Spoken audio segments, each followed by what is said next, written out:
प्रणाम दोस्तों। स्वागत है आपका मेरे इस YouTube चैनल साहित्य सागर में। दोस्तों, आज मैं आपके लिए लेकर आई हूँ मालती जी जोशी की लोकप्रिय कहानी स्नेह बंध। माँ, ये मीतू है, मैत्रेयी। ध्रुव ने परिचय करवाया तो देखती ही रह गई। कटे बाल के नीचे एक छोटा सा चेहरा, वो भी आधा गॉगल से ढका हुआ। नेवी ब्लू रंग की जींस के ऊपर चटक पीले रंग का पुलोवर। उस पर बने हुए केबल्स इतने प्यारे कि कोई और होता तो पास बिठाकर पहले डिजाइन उतार लेती, बाकी बातें बाद में होती। पर ये मीतू थी, मैत्रेयी। अपनी सारी प्रतिक्रिया मन ही में समेटकर मैंने सहज स्वर में कहा, ड्राइंग रूम में चलकर बैठो तुम लोग, मैं पापा को बुला लाऊं। बच्चों के पापा हस्बे मामूल बगिया में इजी चेयर में लेटे अखबार पढ़ रहे थे। 4 पन्नों का अखबार है, लेकिन पढ़ने में सुबह से शाम कर देंगे।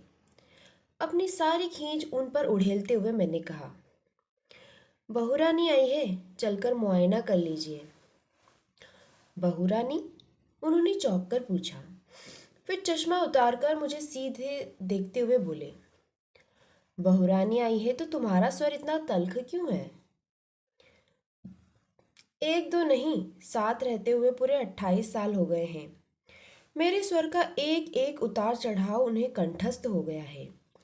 फिर भी मैंने जवाब नहीं दिया और चाय बनाने के बहाने रसोई में चली गई। आधा पौना घंटा बाद जब चाय नाश्ता सजाकर बाहर ले गई, उस समय ड्राइंग रूम कहकहों से गुलजार था। इस बीच शायद शिव भी कॉलेज से लौट आया था और उसी के किसी चुटकुले पर सब लोग ठहाके लगा रहे थे। मुझे देखते ही शिव ने आगे बढ़कर ट्रे थाम ली। ध्रुव ने मेज से सारा कबाड़ हटाकर जगह बनाई। पानी का जग और चटनी की शीशी अंदर छूट गई थी। ट्रे रखकर शिव दौड़कर दोनों चीजें ले आया। सब कुछ एकदम स्वाभाविक ढंग से ही हो रहा था। जब से सविता ससुराल गई है, बच्चे इसी तरह माँ का हाथ बटाते हैं। पर पता नहीं क्यों आज मुझे ये सब अच्छा नहीं लगा। थोड़ा सब्र तो किया होता इन लोगों ने। मैं भी तो देखती, मीतू नाम की ये लड़की कितना अदब कायदा जानती है, घर की बहू बनकर आ रही है। ये तो हुआ नहीं कि खुद चलकर किचन तक आती, झूठ मूठी सही मदद के लिए पूछती। बस लाड साहब की तरह बाहर बैठी रही। लड़के बेचारे बैरों की तरह दौड़ धूप कर रहे हैं। नाश्ते के लिए गरम समोसे बना लिए थे। सूजी के लड्डू और घर का बना चिवड़ा भी साथ था। जनता के नाश्ते का सरंजाम देखा और खुश हो गई। हाय माँ, आपने ये सब घर पर बनाया है? मीता किलक कर बोली। मैं तो बिलीव ही नहीं कर सकती, रोज इतना रिच नाश्ता देती हैं आप। तभी आपके दोनों सुपुत्र मोटूमल हो रहे हैं। हमें नजर मत लगाओ, ध्रुव ने टोका। माँ की जीवन भर की साधना है हमारे पीछे। जानती है मीता जी, शिव ने कृत्रिम गंभीरता ओढ़कर कहा, माँ ने हमको खिला पिला कर ऐसा तैयार कर दिया है कि अब कैसी ही कर्कश बीवी मिले हम निपट लेंगे, मैदान छोड़कर भागेंगे नहीं। कमरा एक बार फिर हंसी से डूब गया। मुझे लेकिन बड़ा ताव आ रहा था। मेरे बच्चों को मोटूमल कहने का हक इसे किसने दे दिया? अभी तो घर में आई भी नहीं है और रोब झाड़ने लगी। वाह, ये भी कोई बात हुई? तुम्हारे माँ बाप ने तुम्हें नहीं खिलाया तो हम क्या करें? तुम अपने राज में डबल रोटी खिला खिलाकर उसे दुबला कर लेना बस। चलूँ माँ? मैंने अपनी तंद्रा से चौंक कर देखा। सब लोग उठ खड़े हो गए थे। मीता नमस्ते कर रही थी। फिर वो चली गई। गेट तक छोड़कर हम लोग लौट आए। ध्रुव उसे घर तक छोड़ने चला गया। पहली बार आई थी, बच्चों के पापा घर में आते ही शुरू हो गए। जिस को तो तुम नेक बांटती फिरती हो, उसे यूं ही खाली हाथ भेज दिया। मैंने कोई जवाब नहीं दिया। खाली प्लेट प्याले समेटकर रसोई में चली आई। हम्म, पहली बार आई थी तो कोई क्या करे, रीति रिवाजों का ठेका क्या हमने ही ले रखा है? वो क्या एक बार झुककर पैर भी नहीं छू सकती थी? एकदम ही अंग्रेज बनी जा रही थी। सारी शाम मैं रसोई में ही बनी रही।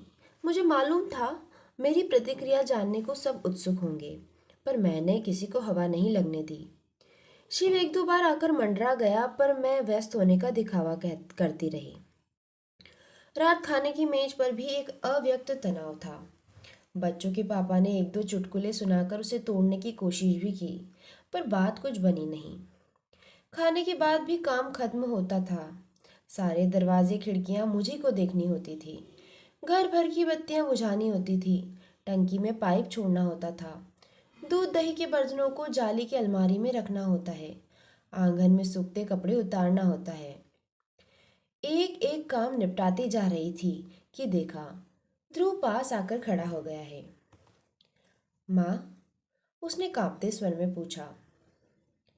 क्या है? तौलियों को तहाते हुए मैंने पूछा। तुम्हें तुम्हें मीता कैसी लगी? मेरे लगने का क्या है, तुम्हें पसंद आनी चाहिए बस।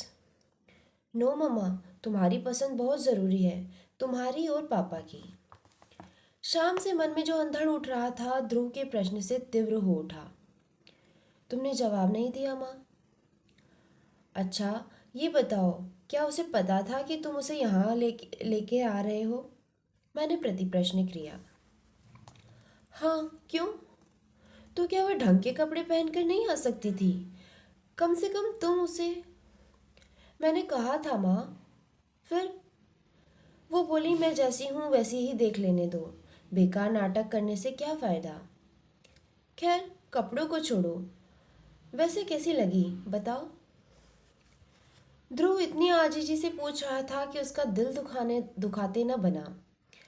अच्छी है, मैंने अनमने ढंग से कहा और बात समाप्त कर दी।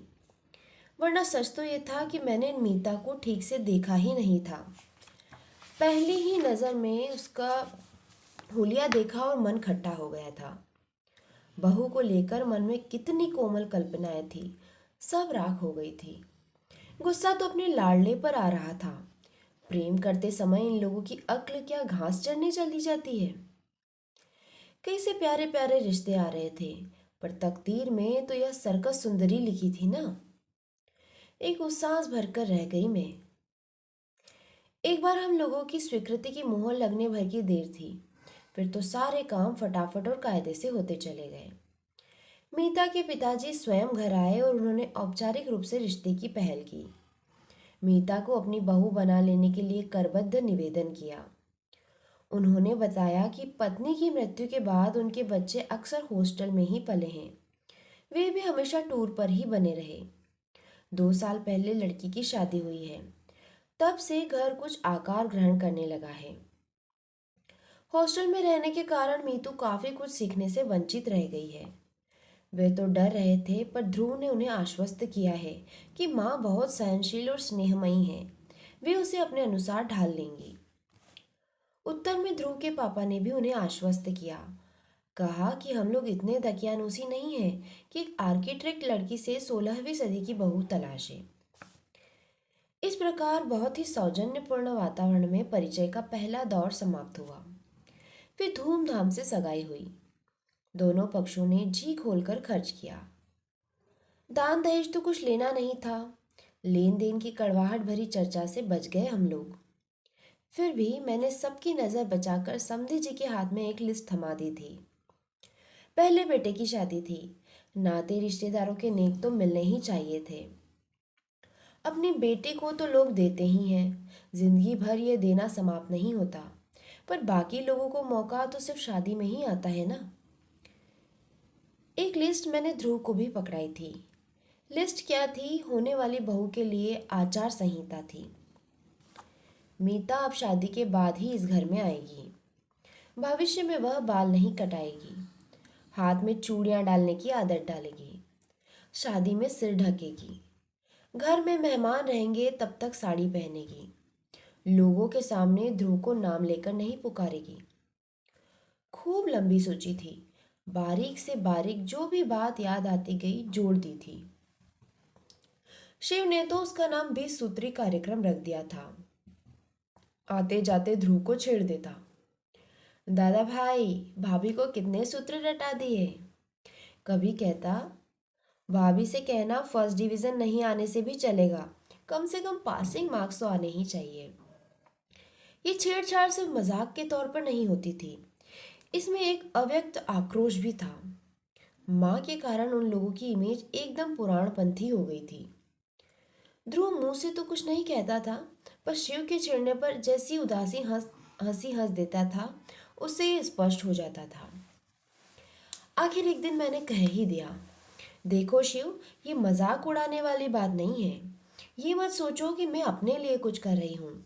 मेरी तो बस यही इच्छा है कि नई बहू की आते ही आलोचना शुरू न हो जाए। आखिर मेरी भी तो वो कुछ लगती है। और तुम तो जानते हो, शादियों में कुछ लोग आते ही इसी मकसद से हैं, नुक्स निकालें और आलोचना शुरू कर दें। बच्चे इसके बाद चुप हो गए थे। वैसे मैंने एकदम गलत भी नहीं कहा था। शादी में सचमुच कुछ लोग मीन मेख निकालने के लिए ही आते हैं। नई नवेली दुल्हनों को सबसे ज्यादा आलोचना झेलनी पड़ती है। झूठ क्यों बोलूं, खुद ही मैं कई बार इस अभियान में सम्मिलित हुई हूँ। दोनों ओर के परिवारों में अब तक जितनी बहुएं आई हैं, सबके लिए मेरे पास कहने के लिए कुछ न कुछ है। सुरेश की बहू रसोई तक में चप्पलें पहनकर घूमती है। महेश की बहू 9 बजे से पहले बिस्तर नहीं छोड़ती। राजन की बहू रसोई में झांकती तक नहीं। आलोक की बहू चौबीसों घंटे उसके नाम का जाप करती रहती है। जेठ ससुर तक का उसे होश नहीं रहता। निखिल की बहू तो और भी 30 मार है। जहां पति को 4 लोगों के बीच हंसते बोलते देखेगी, बच्चे को लद्द से लाकर गोद में पटक देगी। उस पर तुर्रा ये कि कोई मेरी अकेली का नहीं है जो दिन भर मैं लादे फिरूं।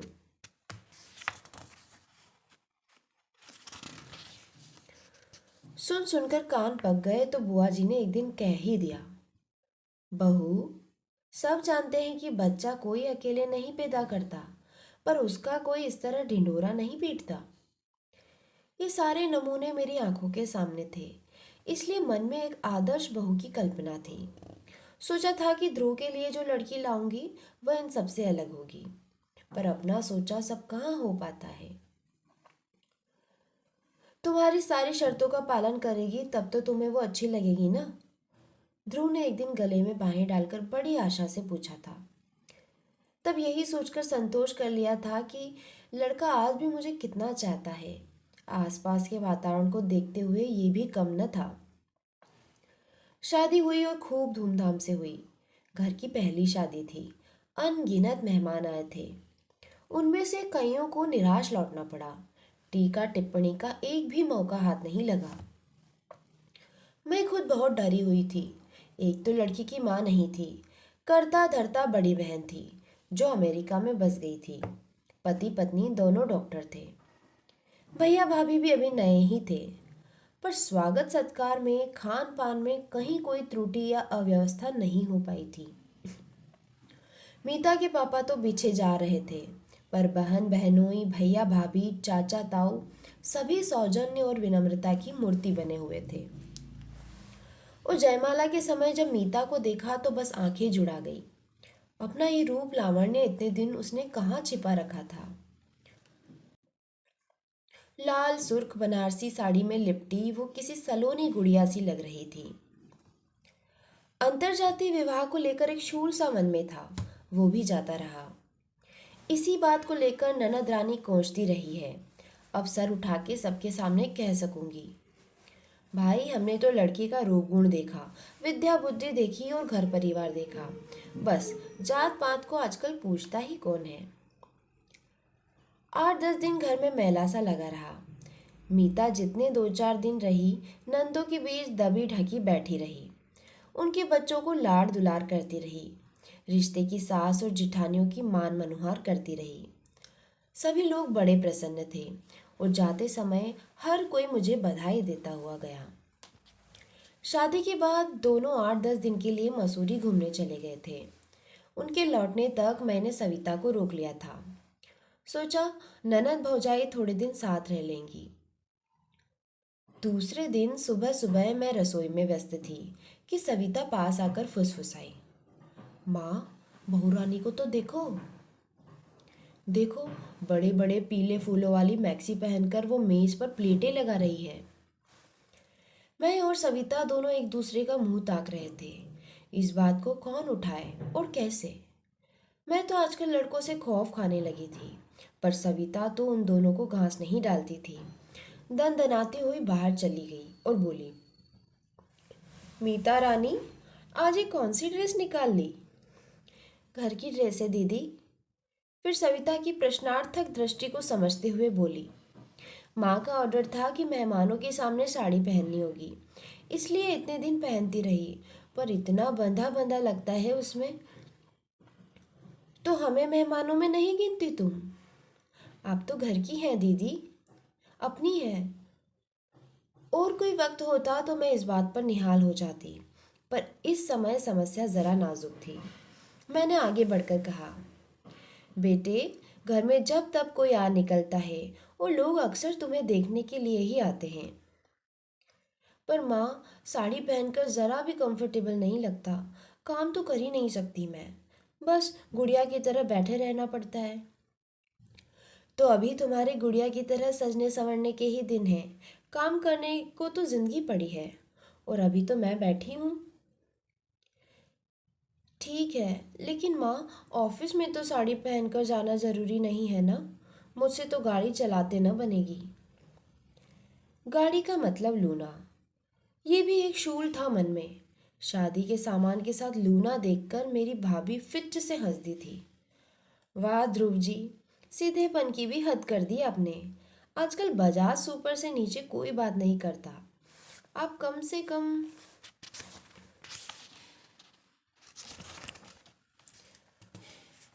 मम्मी जी, ध्रुव बात काट कर बोला, ये मेरी नहीं है, मीता की गाड़ी है। मेरे पास तो अपनी प्रिया है। मीता ने पापा से कहा था कि जेवर चाहे न दे, पर एक गाड़ी जरूर दे। यानी सब कुछ अपने आप ही तय हो गया था। मन इतना खट्टा हो गया था। स्कूटर ही ले लेते तो क्या हो जाता? प्रिया शिव के काम आ जाती। स्कूटर पर दोनों जा सकते थे। तब यह पहनने ओढ़ने का झंझट भी न खड़ा होता।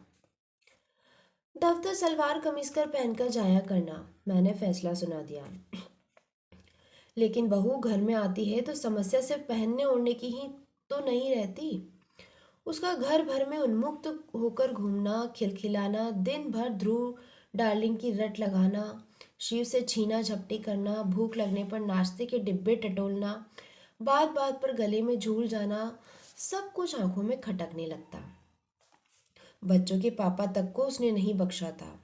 सुबह वे पेपर पढ़ते तो उनकी कुर्सी के हत्थे पर बैठकर ही पूरा पेपर पढ़ जाती। घर में रहती तब तक उसके आसपास मंडराया करती, पापा का जाप किए जाती, उन्हें इसरार कर करके खाना खिलाती, दवाई समय पर न लेने के लिए डांटती। शाम को लौटती तो चाय का कप हाथ में लेकर सीधे बगिया में पहुंच जाती और छोटे से पीढ़े पर बैठकर उनसे बतियाती रहती। उस समय तो सचमुच मेरा खून जल जाता। घर में तो चल रहा था, ठीक ही था। बाहर उसका प्रदर्शन करने की क्या जरूरत थी? आसपास के घरों में कई जोड़ी आंखें उस पर खिड़कियां उस समय खिड़कियों पर टंग जाती थी। हैरत तो यह थी कि बच्चों को, उनके पापा को यह सब सहज स्वाभाविक लगता था। उनके माथे पर शिकन तक न आती थी। उस दिन तो हद ही हो गई। रोज की तरह हम लोग दोपहर की चाय ले रहे थे। मीता आंधी की तरह घर में घुसी। अरे, आज इतनी जल्दी? पहले आप लोग आंखें बंद कीजिए प्लीज। बात क्या है? पहले आंखें बंद। और हमारे पलक झपकाते ही उसने दोनों के गले में एक एक फूलमाला डाल दी और तालियां बजाते हुए किलकने लगी। Many happy returns of the day. अरे बात क्या है? मैंने कहना चाहा और एकदम मुझे याद आ गया। आज 12 दिसंबर थी, हमारी शादी की सालगिरह। दूसरी दूसरी बातों में इतनी खो गई थी कि इसकी याद ही ना आई थी। मेरा चेहरा देखते ही वह मेरे गले में झूल गई। पकड़ी गई ना? आप लोगों ने सोचा होगा चुप्पी लगा जाएंगे तो सस्ते में छूट जाएंगे। ऐसा नहीं होगा। पापा जी, 3-4 कड़कते नोट तैयार रखिए। हम लोगों की नीयत आज अच्छी नहीं है। तुम्हें कैसे पता चला बेटे? हमें तो याद ही नहीं रहा था। इन्होंने गदगद होते हुए पूछा। लंच के समय ध्रुव की डायरी उलट पलट रही थी, तब नजर पड़ी। उसकी तो ऐसी खबर ली मैंने, इतनी इम्पोर्टेंट चीज भूल गया। ध्रुव है कहाँ? मैंने पूछा। शिव को लेने कॉलेज गया है। हमने तड़ी मारी है तो उसने पढ़ने थोड़े ही देंगे। आज तो हंगामा होगा। थोड़ी देर में वे दोनों ही आ गए। फिर तीनों ने मिलकर हम दोनों की आरती उतारी, पैर छुए और उपहार भी दिए। मेरे लिए प्योर सिल्क की साड़ी और पापा के लिए पुलोवर। उसी समय दोनों चीज़ों का उद्घाटन करना पड़ा। फिर अमेरिका से उपहार में मिले कैमरे से घर पर रंगीन तस्वीरें खींची गई। फिर सब लोग फेमस स्टूडियो गए। वहाँ एक ग्रुप फोटो हुआ। उस फोटो के लिए मीता पारंपरिक बहू की वेशभूषा में सजी थी और मेरे पीछे खूब अच्छे से सिर ढककर खड़ी थी। शिव बार बार उसे छेड़ रहा था। फर्स्ट शो हम लोगों ने अंगूर देखी, फिर ब्लू डायमंड में खाना खाया। क्वालिटी में आइसक्रीम और बनारसी पान वाले के यहाँ का पान खाकर लौटे तो रात के 11 बज रहे थे। बेतरह थक गई थी मैं, पर यह थकान भी कितनी मीठी थी। बाप रे, थक गई मैं तो।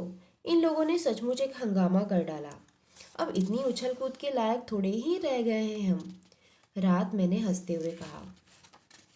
पर देखा, ये चुप हैं और आग्नेय दृष्टि से मुझे घूर रहे हैं। क्या हुआ? मैंने घबराकर पूछा। वो लड़की बेचारी माँ माँ कहकर मरी जाती है, और तुम? क्यों, मैंने क्या किया है? मैंने खींच कर कहा।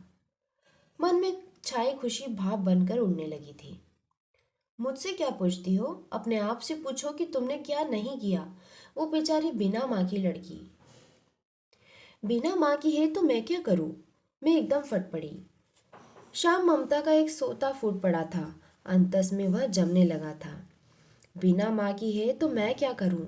ये तो बताइए, गोद में लेकर घूमूं या लोरी गाकर सुनाऊं? उन्होंने जवाब नहीं दिया और करवट बदलकर लेट गए। इतना गुस्सा आया। ये अच्छा तरीका है, जवाब देते न बने तो बात ही खत्म कर दो। अजीब मुसीबत है, मैं बुदबुदाई। दिन भर घर में धींगा मुश्ती चलती रहती है। छोटे बड़े का भी लिहाज नहीं रखा जाता। फिर भी मैं कुछ नहीं कहती, चुपचाप देखती रहती हूँ। फिर भी मुझे चैन नहीं है। पराई लड़की पर तो लोगों को इतनी ममता हो जाती है।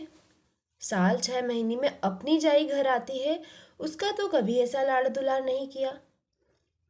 वे एकदम पलटे। उसका लाड़ दुलार क्या खा कर करूँगा? वो तो तुम्हारे अनुशासन में पली हुई बिटिया है। आज तक कभी खुलकर बात भी की है उसने मुझसे? अब चुप रहने की बारी मेरी थी। जनवरी के प्रथम सप्ताह में ध्रुव को अचानक 6 महीने की ट्रेनिंग के लिए जर्मनी जाने का आदेश मिला। घर में एक खुशी की लहर दौड़ गई। कितने सारे लोगों में सिर्फ उसी का चयन हुआ था। गर्व से हम लोगों के कलेजे गज गज भर के हो गए थे। जोर शोर से तैयारियां शुरू हो गई और मेरा दिल बैठने लगा। लड़का पहली बार इतनी दूर परदेश में जा रहा था और फिर नई नवेली बहू को पीछे छोड़कर जा रहा था। मीतू को भी क्यों नहीं ले जाते, घूम आएगी, इन्होंने कहा था। लेकिन मीता ने इस प्रस्ताव का विरोध किया। वो बोली, बेकार रुपये फेंकने से क्या फ़ायदा पापा जी। ध्रुव का खर्च तो कंपनी देगी, मेरा तो हम ही लोगों को उठाना पड़ेगा। कभी अपना भी चांस आएगा, है ना शिव? वो हमेशा की तरह हंसमुख बने रहने का भरसक प्रयास करती रही, पर कभी कभी उसका चेहरा बेहद उदास हो जाता। स्वाभाविक भी था, पर मुझे चिंता हो चली थी। आखिर मैंने एक दिन ध्रुव से कहा, बेटे, तुम्हारे लौट आने तक मीता अपने पापा के यहाँ रहे तो कैसा है? कहीं भी रह लेगी माँ, 6 महीने की तो बात है, पलक झपकते बीत जाएंगे। और सब कुछ ठीक ठाक रहा तो लौटते समय 15-20 दिन के लिए उसे बुला लूँगा, घूम घाम लेंगे। उसने तो बात समाप्त कर दी थी, पर मेरी चिंता वैसी की वैसी बनी थी। बच्चों के पापा इन दिनों कुछ ठीक नहीं थे। वो यहाँ उदास बनी रहेगी तो उसका संबंध सीधे मुझसे जोड़कर देंगे, इसलिए डर लग रहा था। शिव और पिता उसे छोड़ने बंबई तक गए थे। लौटकर मीता अपने पापा के यहाँ चली गई। उसकी भाभी के यहाँ लड़का हुआ था। फिर महीने भर बाद भाभी अपने पीहर चली गई और उसने घर की देखभाल के लिए वहाँ रह जाना चाहा, तो हमने कोई आपत्ति नहीं की। घर एकदम सुनसान हो गया था। बच्चों के पापा ध्रुव से ज़्यादा मीता को मिस कर रहे थे। हर चौथे आठवें दिन समधियाने पहुँच जाते। कभी घसीटकर साथ मुझे भी ले जाते। तब समधी जी चुटकी लेते। अपने बच्चों के लिए कैसे दौड़ दौड़ कर आ जाते हैं आप? मुझ गरीब की तो कभी सूद भी न ली आपने। शिव भी अक्सर देर से घर लौटता। कभी भाभी के साथ शॉपिंग करनी होती थी तो कभी उसे मूवी दिखानी होती थी। कभी कभार वो भी घर आ जाती, पर पहले का सा तूफान बर्पा नहीं करती। हंसती खिलखिलाती, पर उसमें पहले किसी जीवंतता नहीं थी। जब भी वह चली जाती तो ये कहते, कहा था साथ चली जाओ, तब नहीं मानी, पैसे का मुंह देखती रही, अब मन ही मन घुल रही है। मार्च का अंतिम सप्ताह रहा होगा। एक रात इनके पेट में जोर का दर्द उठा। पता नहीं कितनी देर से तड़प रहे थे। मेरी अचानक नींद खुली तो देखा, पेट पकड़े बैठे हैं, चेहरा सफ़ेद पड़ गया है। क्या हुआ? मैंने घबराकर पूछा। क्या पेट दर्द कर रहा है? उन्होंने जवाब नहीं दिया। मैं उठी, पानी गर्म किया, रुई में हींग की डली लपेटकर उसे जलाया, फिर प्लेट में अजवाइन, काला नमक, हींग और गर्म पानी लेकर इनके पास आई। वे मना करते रहे, पर जब मैं बार बार आग्रह करने लगी तो चिढ़कर बोले, ज़रा बात समझा करो, वैसा दर्द नहीं है भाई। फिर कैसा है? मैं दोपहर से बाथरूम नहीं गया हूँ। और अब बता रहे हैं? मैं फटी फटी आंखों से उन्हें देखती रह गई। शिव के पेपर्स चल रहे थे। पढ़कर शायद अभी अभी सोया था, पर उसे जगाना पड़ा। उतनी रात जाकर वह डॉक्टर शुक्ला को लिवा लाया।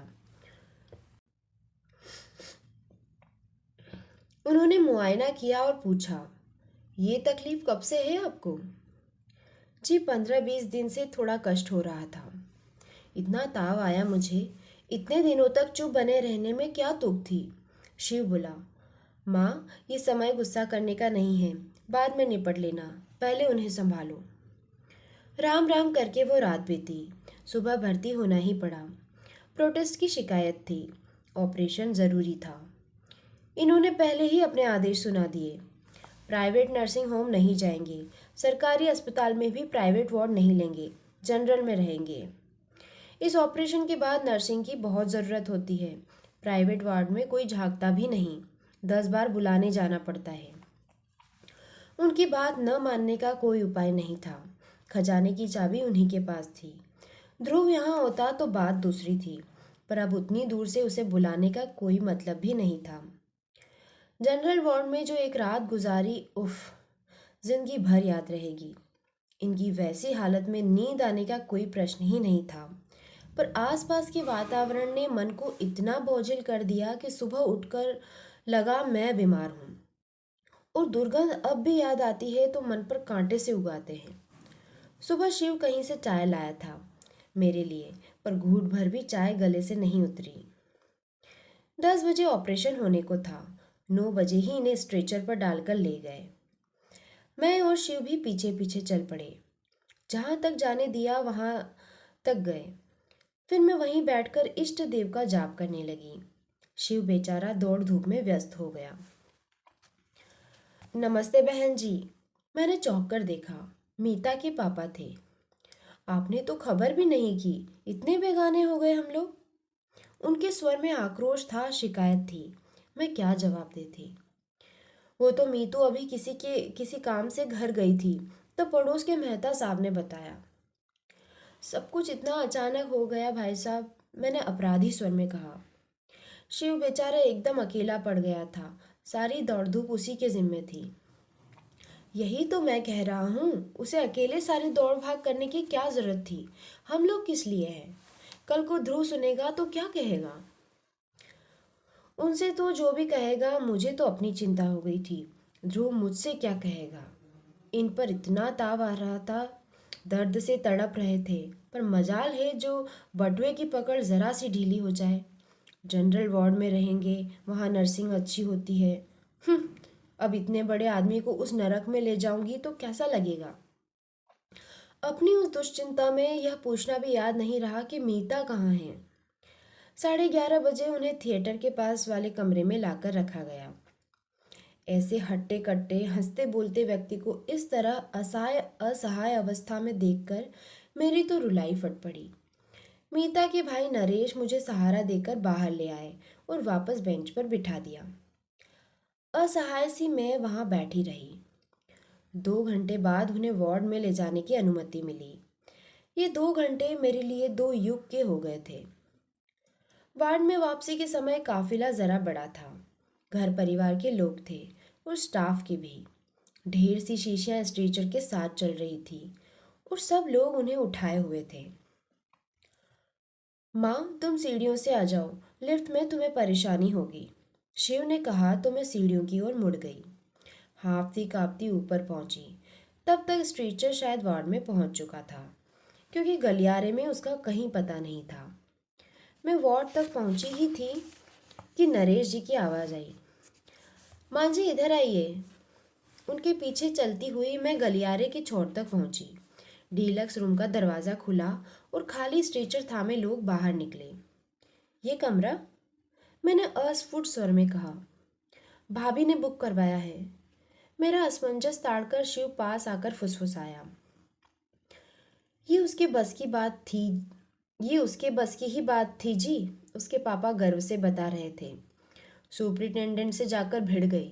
खड़े खड़े रूम अलॉट करवा लिया। बहुत लड़ाकू है ये लड़की। मैंने मीता की ओर देखा। वो चुपचाप इनके पलंग के पास खड़ी थी। घर पर तो तिनका भी नहीं उठाती। नरेश बोले, यहाँ आई है तब से सफाई में जुटी है। 3 बार तो घर के चक्कर लगा आई है। ये सास जी को खुश करने के फॉर्मूले हैं, समधी जी ने स्नेह सिक्त स्वर में कहा। कमरा सचमुच धुला पूंछा चमक रहा था। दोनों पलंगों पर घर की साफ चादरें और तकिए रखे हुए थे। टेबल पर सफेद टेबल क्लॉथ था। अलमारी में कागज बिछे हुए थे। उनमें मेरे और इनके कुछ कपड़े तहाकर रखे हुए थे। चाय, शक्कर, कप, प्लेटें, माचिस कुछ भी नहीं भूली थी वो। बाथरूम में बाल्टी, मग, तौलिया, चौकी सब व्यवस्थित ढंग से सजा हुआ था। थोड़ी देर में स्टोव की घरघराहट शुरू हुई। देखा, मीता चाय बना रही थी। माँ, चाय पी लीजिए। थोड़ी देर में वो मेरे सामने खड़ी थी। कमरे में आने के बाद से उसने पहली बार बात की थी और उसका स्वर अत्यंत सपाट था। चाय? यहाँ? मैंने एक बेमतलब सा जुमला उठाया। तो कहाँ पिएंगी? क्या पापा को इस हालत में छोड़कर आप घर जाएंगी? उसकी बात में तर्क था, पर उससे भी ज्यादा वजनदार उसकी आवाज थी। मैंने चुपचाप प्याला होठों से लगा लिया। मेरे चाय लेते ही सबने जैसे राहत महसूस की, क्योंकि सभी थके हुए थे। बहुत बेमन से प्याला उठाया था मैंने, पर सच कहूं तो पीने के बाद जी एकदम हल्का हो गया। सुबह से सिर भारी हो रहा था, ये भी थोड़ा उतर गया। 5 बजे के करीब उन्हें कुछ होश आया। मीता उनके पास ही बैठी हुई थी। उसे देखकर उतनी पीड़ा में भी वे थोड़ा सा मुस्कुरा दिए। तब मुझे एहसास हुआ कि सचमुच उनकी यंत्रणा बहुत भीषण रही होगी, नहीं तो क्या ऑपरेशन से पहले एक बार भी अपनी लाडली बहू को याद न करते। पापा, आप और भैया अब घर जाइए, मीता का फरमान छूटा। रात को मेरा और माँ का खाना लेकर भैया आएंगे। आप अब सुबह आइएगा। मैं फल फूल खा लूंगी, मैंने हल्का सा प्रतिवाद किया। आपके लिए पक्का खाना बन जाएगा, उसने मेरी और बिना देखे जवाब दिया। वैसे बहन जी, चाहे तो हमारे साथ घर चलकर। पापा प्लीज, उसने जैसे सारे विवाद को समाप्त करते हुए कहा और उन दोनों को जबरन घर रवाना किया। फिर शिव के साथ बैठकर उसने सारे पर्चे पढ़े और फिर शिव को दवाइयाँ लाने भेज दिया और खुद इनके पलंग के पास स्टूल खींचकर बैठ गई।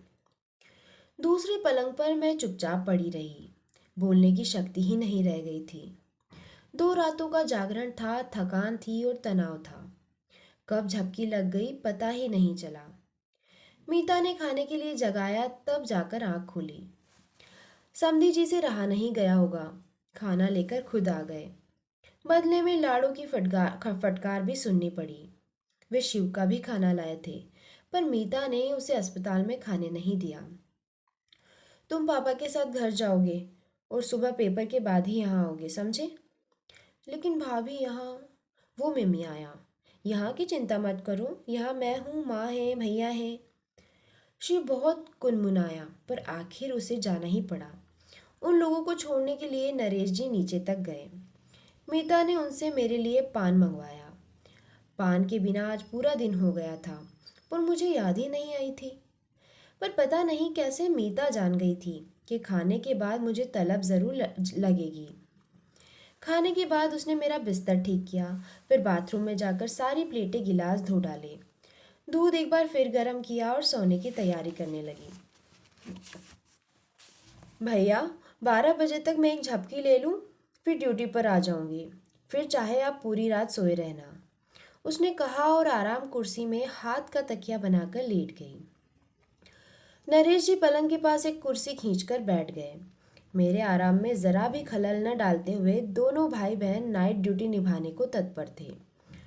मुझे कैसा तो लगा। मीता, मैंने स्नेह सिक्त स्वर में आवाज दी।